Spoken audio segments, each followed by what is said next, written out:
जो लोग मुलव्वस हुए हैं, कोई टेलीफोन नहीं आया। चीफ मिनिस्टर साहब ने हुआ,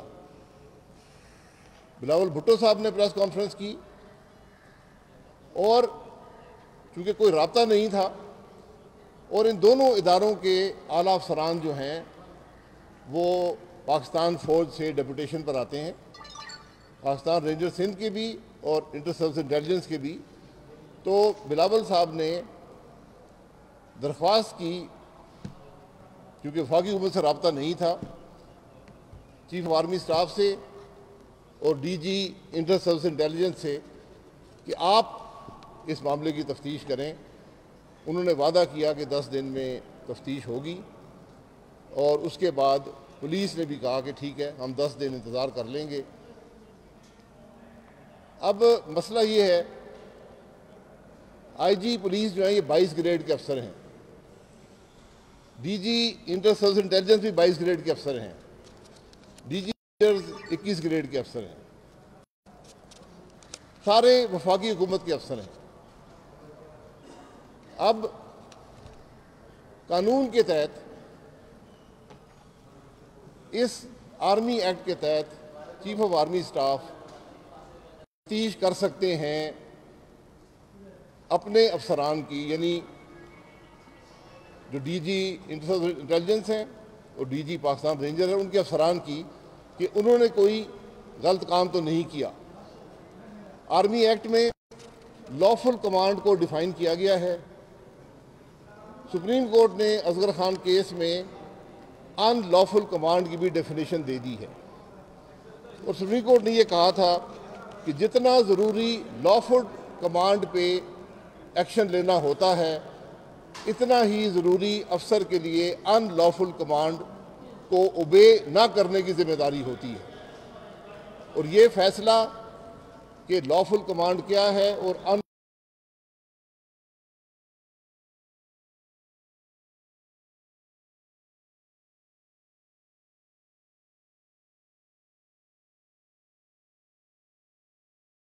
के ज़रिए तफ्तीश करेंगे, तो वो सिर्फ इस हद तक तफ्तीश हो सकती है कि क्या कोई लॉफुल कमांड दी गई थी या कोई अनलॉफुल कमांड थी, उस पर मुतल्लिका अफसरान ने सही अमल किया या नहीं किया।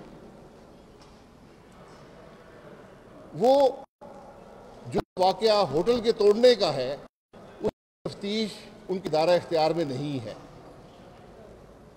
वो तफ्तीश होना ज़रूरी है कि चादर और चार दीवारी का तहफ़्फ़ुज़ जो था, उसको किसने पामाल किया, क्यों पामाल किया। और आप जब इस सारे वाक़े को देखते हैं तो एक बड़ा खौफनाक पहलू नज़र आता है कि वफाकी इदारों ने सूबे के सबसे बड़े पुलिस अफसर को रात के अंधेरे में अगवा किया, उनसे FIR दर्ज करवाई। इसलिए दर्ज करवाई कि सुबह के 7 बजे जाके मरियम नवाज की होटल का कमरा तोड़कर चादर और चार दीवारी को पामाल करके वो अमल कर सके।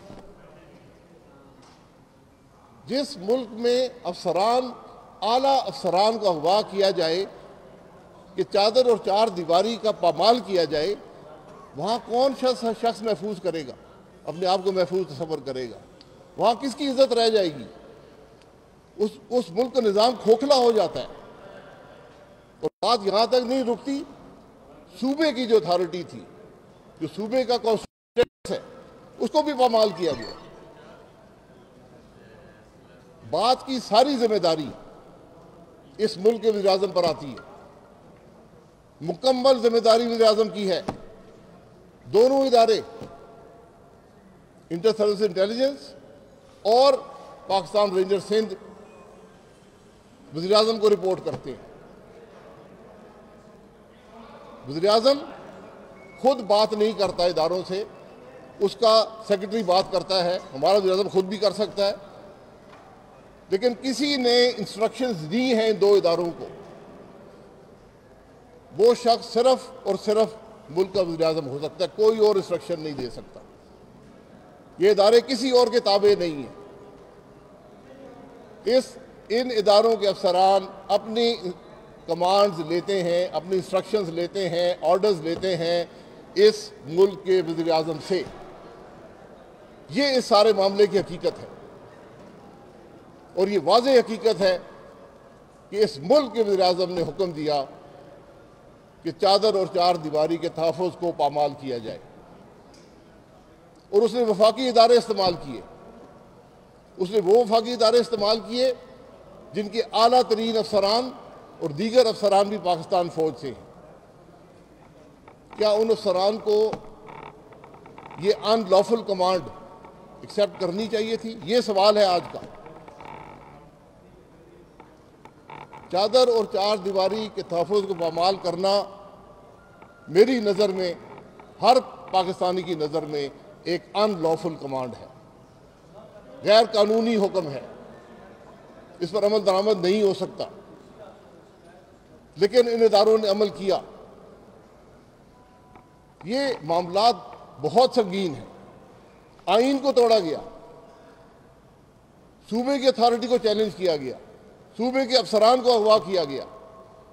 ये मामूली बातें नहीं हैं और सारी बात वज़ीर आज़म के दफ्तर में जाती है। आज वज़ीर आज़म को जवाब देना पड़ेगा, जवाब देना होगा। पाकिस्तान के अवाम भी पूछते हैं, जब उस ओहदे पे आए थे जो हलफ उठाया था उसको पढ़ ले। ना सिर्फ अपना हलफ तोड़ा बल्कि अपने जो अफसरान थे उनको भी हलफ तोड़ने का हुक्म दिया। ये बात यहां पे रुकेगी नहीं, ये रुक सकती नहीं है, रुकनी चाहिए नहीं है। ये वही बात है जो पीडीएम, ये वही बात है जो पाकिस्तान के अवाम कह रहे हैं। जब मुल्क का वज़ीर आज़म अपने काम छोड़ दे, अवाम की तकलीफ, मुल्क की मईशत को छोड़ दे, वो चादर और चार दीवारी के तहफ़्फ़ुज़ को पामाल करने में लग जाए, तो फिर इस मुल्क का क्या बनेगा? अब हमें तो तवक्को ये थी और हमने इंतज़ार किया कि इस मुल्क की अदलिया, क्योंकि मामला तो अदलिया तक जा पहुंचा है, सूबे वफाक में टकराव है, फौज को मुलव्वस कर दिया गया है, ये फैसले कौन करेगा? हमें तवक्को ये थी कि हमारी अदालतें जो सुबह मोटो नोटिस लेती रही हैं सेक्रेटरी साहिबान के तबादले का, बहुत सी मिसालें मौजूद हैं, खुद नोटिस लिया अदालत अदलिया ने, बड़ी अदालतों ने अफसरान के तबादले का। आज एक अफसर को अगवा कर लिया और अदालतों ने नोटिस नहीं लिया। आज आइन को तोड़ा गया, अदालतों ने नोटिस नहीं लिया।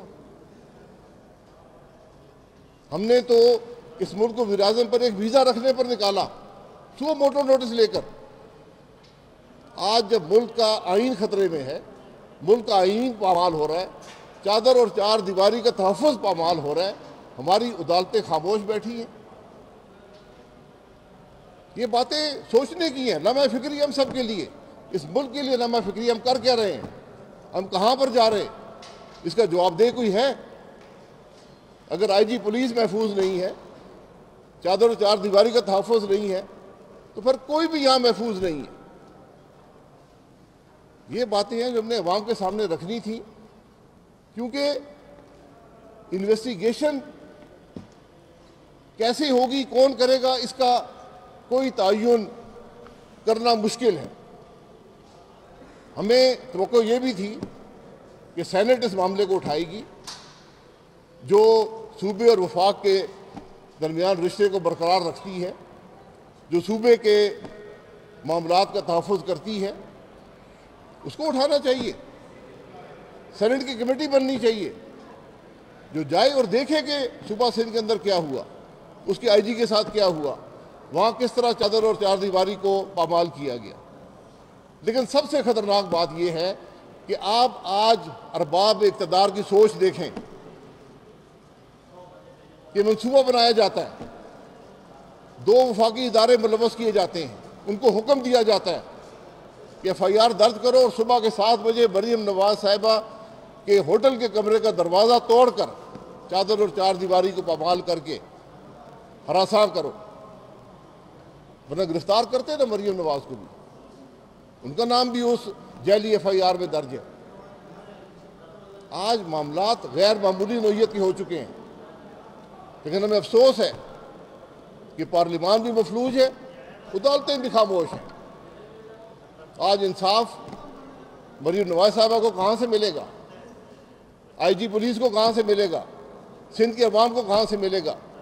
ये सवाल हैं जिनका जवाब जानना आज सारा पाकिस्तान इंतज़ार कर रहा है। बहुत शुक्रिया।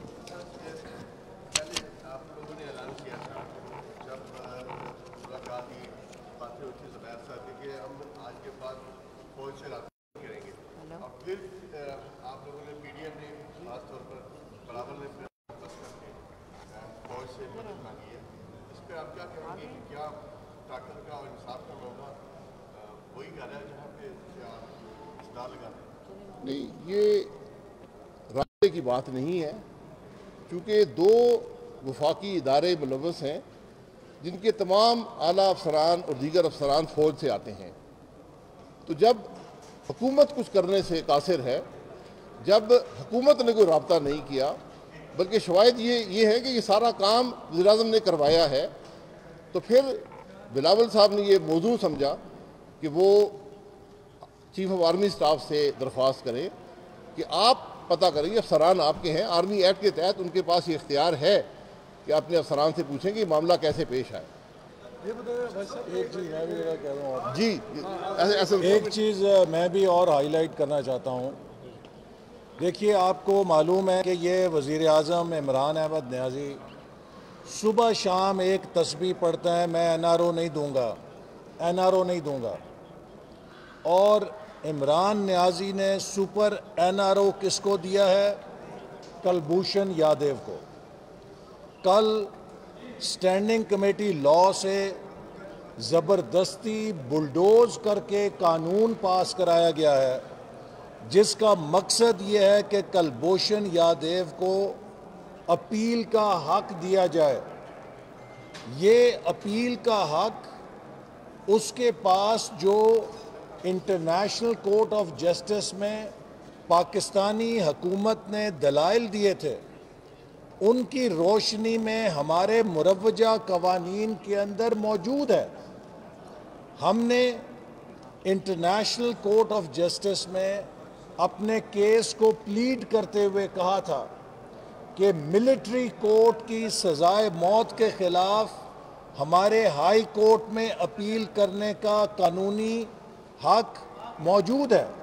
और हमने मिसालें दी थीं कि पेशावर हाई कोर्ट ने मिलिट्री कोर्ट से सज़ाए मौत पाने वाले कई अफराद की सज़ाओं को तब्दील किया है।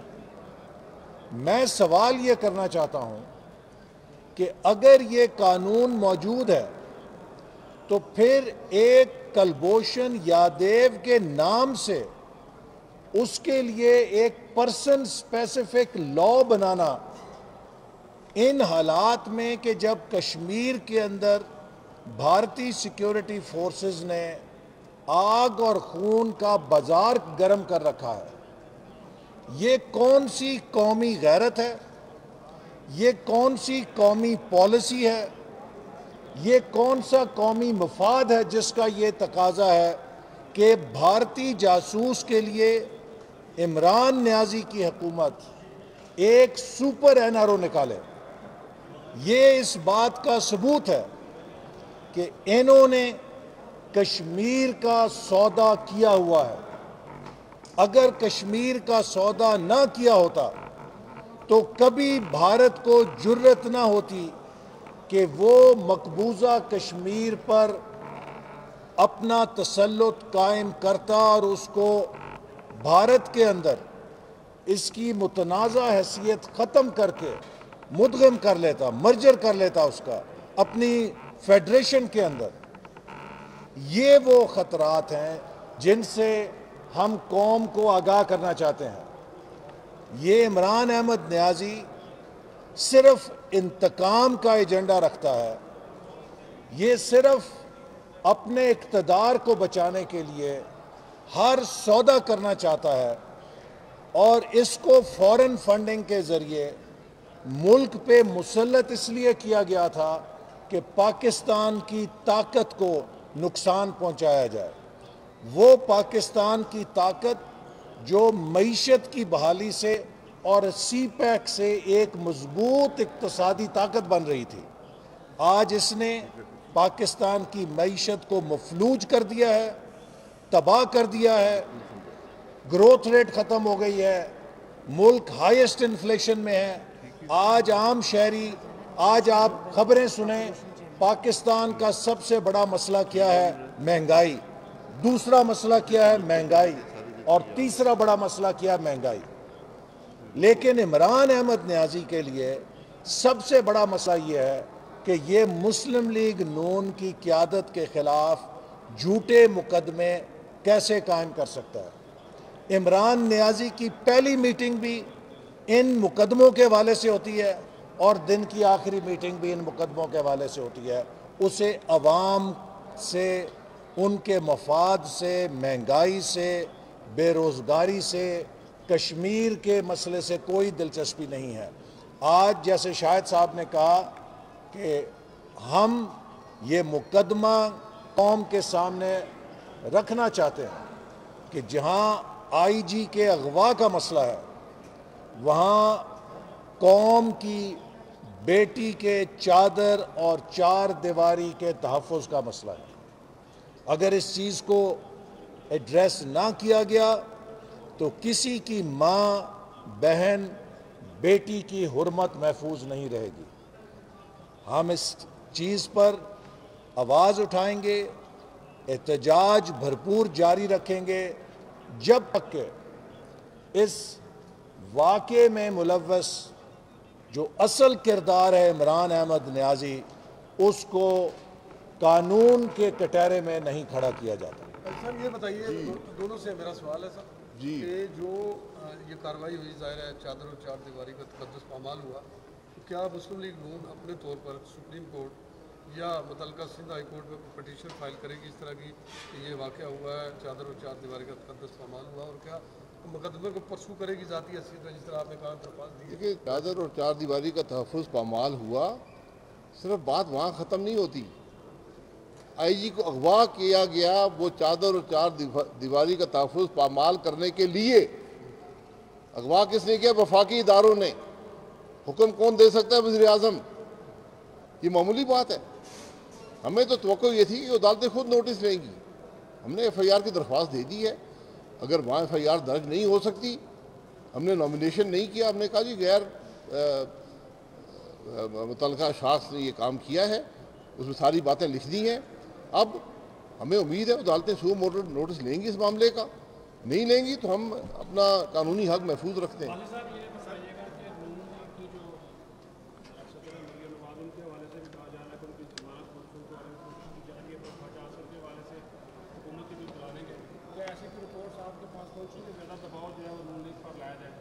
दबाव तो हुकूमत पर नज़र आता है।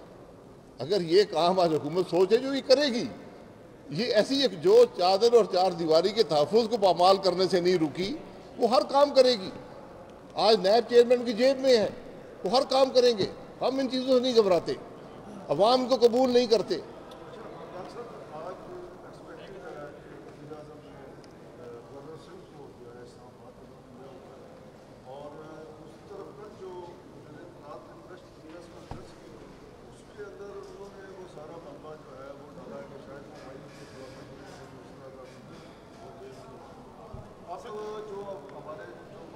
उनको इल्मी नहीं अदारे कैसे काम करते हैं।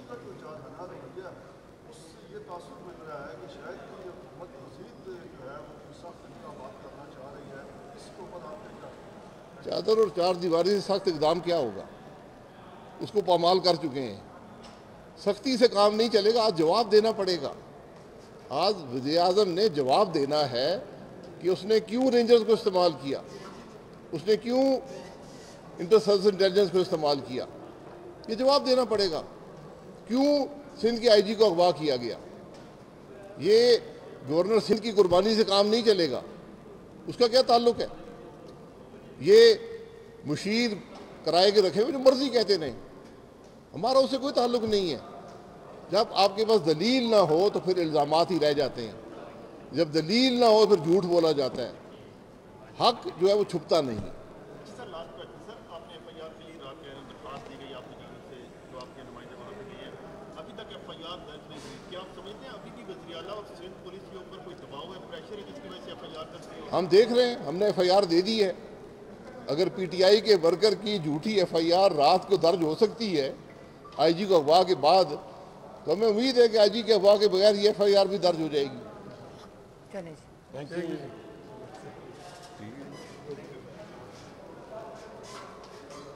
और